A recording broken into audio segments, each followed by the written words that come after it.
तो मैंने कहा कि कोई भी ऑब्जेक्ट को अगर आप घुमाएंगे किसी रस्सी से बांधकर, तो उस ऑब्जेक्ट में ऐसे बाहर की तरफ बल लग रहा होता है, जिसको हम कहेंगे अपकेंद्री बल, सेंट्रीफ्यूगल फोर्स के नाम से जानेंगे। ठीक है, ये इसका जो वैल्यू होता है ना दोस्तों, इसका जो वैल्यू होता है ये mv² डिवाइड में r, m क्या है, उस ऑब्जेक्ट का मास है, द्रव्यमान है। ठीक है, v वेलोसिटी है, जिसको हम कहेंगे वेग, उस ऑब्जेक्ट का वेग है, किस वेग से वो घूम रहा है। ठीक है ना, और इस r को बोलेंगे उस वृत्ताकार पाथ का रेडियस, जिसको हम त्रिज्या कहेंगे। ठीक है, तो ये तीनों बातों पर डिपेंड कर रहा है बल जो है, द्रव्यमान पर, वेग पर और त्रिज्या पर। तो मैं यहाँ पे काम की बात करूं आपसे, तो काम की बात कुछ इस तरह से दोस्तों, यहाँ पे जो सेंट्रीफ्यूगल फोर्स है या अपकेंद्री बल है, ये सीधे सीधे डिपेंड कर रहा है किस पर, उस ऑब्जेक्ट के मास पर, द्रव्यमान पर, सीधे सीधे डिपेंड कर रहा है, जिसको बोलेंगे डायरेक्टली प्रोपोर्शनल। ठीक है, देखो सीधा सीधा है ना भाई, आई बात समझ में, बहुत बढ़िया। इसका मतलब क्या समझे कि अगर इस घूमते हुए ऑब्जेक्ट का द्रव्यमान ज्यादा है, इसका मतलब उस ऑब्जेक्ट में बाहर की तरफ, सेंटर से बाहर की तरफ बल ज्यादा लगेगा, अपकेंद्री बल ज्यादा लगेगा।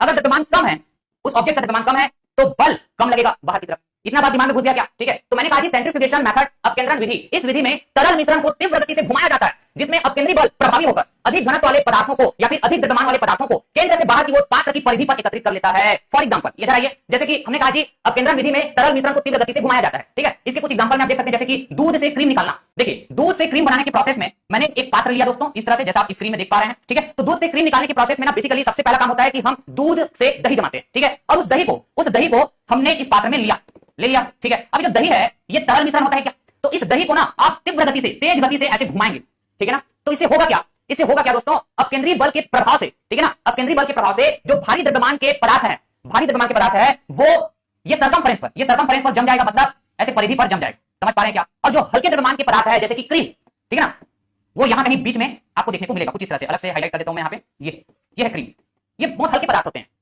Is that clear? तो इस तरह से दूध से क्रीम निकालने के प्रोसेस एक तरह से सेंट्रीफ्यूगेशन प्रोसेस होता है, सेंट्रीफ्यूगेशन मेथड होता है, जिसको शॉर्ट में हम सेंट्रीफ्यूज भी